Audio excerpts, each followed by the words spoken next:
আমি সকলো ৰাইজকে এতিয়া আহ্বান জনাইছোঁ আমি এতিয়া সম্বৰ্ধনা অনুষ্ঠান এটা আছে এই সম্বৰ্ধনা অনুষ্ঠানটো যাতে আমি সুচাৰুৰূপে পৰিচালিত কৰিব পাৰোঁ তাৰ বাবে যাতে সকলো সাংবাদিক বন্ধু আৰু অন্যান্য সকলো সন্মানীয় ব্যক্তিসকলে যাতে অলপ চাইড হৈ দিয়ে কাষৰীয়া হৈ দিয়ে তাৰ বাবে আহ্বান জনাইছোঁ। দুবছৰ পিছত তবলা আহিছোঁ মই সকলো জানে ইমান আগতে আমি তবলাত তবলা মিউজিক ফেষ্টিভেল কৰিছিলোঁ তাৰপিছত দুবছৰ আমি কৰিব পৰা নাই কৰোণাৰ কাৰণে বিভিন্ন প্ৰব্লেমৰ কাৰণে আৰু তবলা এখন সাংস্কৃতিক জেগা স্পৰ্টছৰ জেগা আৰু ফুটবলটো মই এটা কথা ক'ম যে ফুটবলটো মই যোৱাবাৰ মই ৰাছিয়াত গ'লো ৱৰ্ল্ড কাপ ফুটবল চাবৰ কাৰণে আমি সদায় ফুটবল টিভিত চাই থাকোঁ কিন্তু তাত গৈ যেতিয়া দেখিলোঁ এটা কথা অনুভৱ কৰিছোঁ যে ফুটবলটো হৈছে গোটেই পৃথিৱীৰ আটাইতকৈ ডাঙৰ এটা উৎসৱ। ফুটবল বেছিভাগ দেশে খেলে পৃথিৱীত আৰু ইয়াত কোনো জাতি ধৰ্ম নাথাকে অকল ফুটবল থাকে আৰু অসমত আমাৰ ইমান ভাল ভাল ল'ৰা ছোৱালী আছে ধুনীয়া ফুটবল খেলে আমি প্ৰমোট কৰাটো আমি ফ'কাছ কৰাটো আমাৰ দায়িত্ব সেইটো আমি কৰোঁ বিভিন্ন জেগাত মই আজি প্ৰায় 10 বছৰ ধৰি ফুটবলৰ লগত জড়িত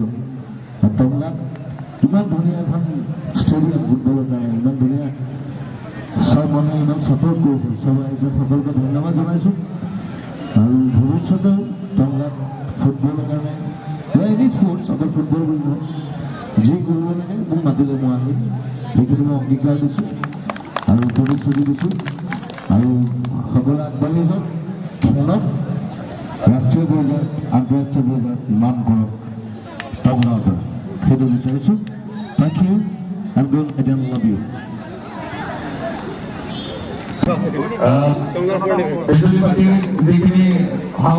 যিখিনি বেলেগ ইয়াত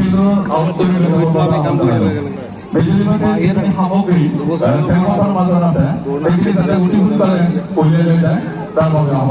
কলাগুৰু ফেষ্টিভেল আছিলোঁ আমি ইয়াত আৰু এটা ইমান ধুনীয়া এটা অনুষ্ঠান কৰিছে ফুটবলৰ কাৰণে সেইটো কাৰণে যিসকল লাগি আছে ইয়াত তেওঁলোকক ধন্যবাদ জনাইছোঁ আৰু মই আহিবলৈ পাই খুবেই ভাল পালোঁ বহুতে মোক কওঁতেই মই ক'লোঁ যে মই যাম আৰু এইকেইদিন মই আচলতে ক'তো ওলোৱা নাছিলোঁ মোৰ মাজতে জ্বৰ গ'ল মই এসপ্তাহমান ঘৰতে সোমাই থাকিলোঁ কিন্তু আহি ভাল লাগিছে আৰু ধুনীয়া বতৰটো অলপ ধুনীয়া হৈছে এতিয়া ঠাণ্ডা পৰিব নিয়ৰ পৰিছে সকলোৱে খেলি খুব ভাল পাব ধুনীয়া এখন ফিল্ডখন খুব ভালকৈ ৰাখক সেইটো বিচাৰিছোঁ। যুৱ প্ৰজন্মক কি ক'ব এই খেলপথাৰৰ পৰা ফুটবল খেলক ফুটবলটো হৈছে গোটেই ইউনিটিৰ প্ৰতীক গোটেই পৃথিৱীত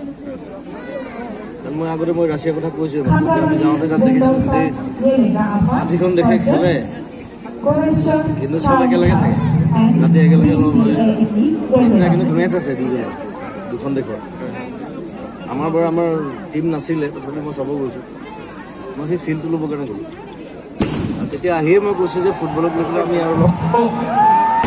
কাম কৰিব লাগে অসমত আমাৰ ভাল ভাল ফুটবলাৰ আছে তেওঁ ফ'কাছ দিয়া নহয় প্ৰমোশ্যন কৰা নাই মই নিজে 2-3জনৰ ফুটবলৰ মই বাহিৰলৈ পঠাইছোঁ খেলিবৰ কাৰণে নিজে পইচা দিছোঁ তেওঁলোকক পইচাৰ প্ৰব্লেম আছে কোনোবাই জাৰ্মানীত খেলি আছে কোনোবাই এমষ্টাৰডামত খেলি আছে ভাল ভাল ক্লাবত সৰু সৰু ল'ৰা সেইবিলাক ভাল ভাল ফুটবলাৰ ল'ৰা চ' সেইধৰণে যদি আমি প্ৰমোট কৰোঁ চবেই আগভাগ লওঁ মই ভাবোঁ যে অহা 10 বছৰ ভিতৰত আমি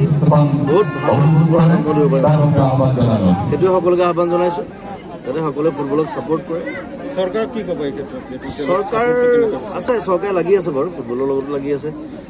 আৰু অল আছাম ফুটবল এছ'চিয়েশ্যন আছে তেওঁলোকো লাগি আছে খালি আৰু অলপ জোৰদাৰ হ'ব লাগিব যাতে আমি তেওঁলোকক সহায় কৰিব পাৰোঁ তেওঁলোকক আমি যাতে আমি উৎসাহ দিব পাৰোঁ বাহিৰলৈ ওলাই যাবলৈ খেলিবৰ কাৰণে আৰু বিশেষকৈ মই ভাবোঁ যে ইণ্ডিয়ান যিটো ফুটবল টীম আছে তাত মই নৰ্থ ইষ্টৰ মিনিমাম 5জন বিচাৰিছোঁ অহা 10 বছৰ ভিতৰত ইমান ভাল প্লেয়াৰ আছে আমি প্ৰমোট কৰিব লাগে তেওঁলোক ওলাই যাব কিন্তু মোৰ বিশ্বাস আছে। Thank U.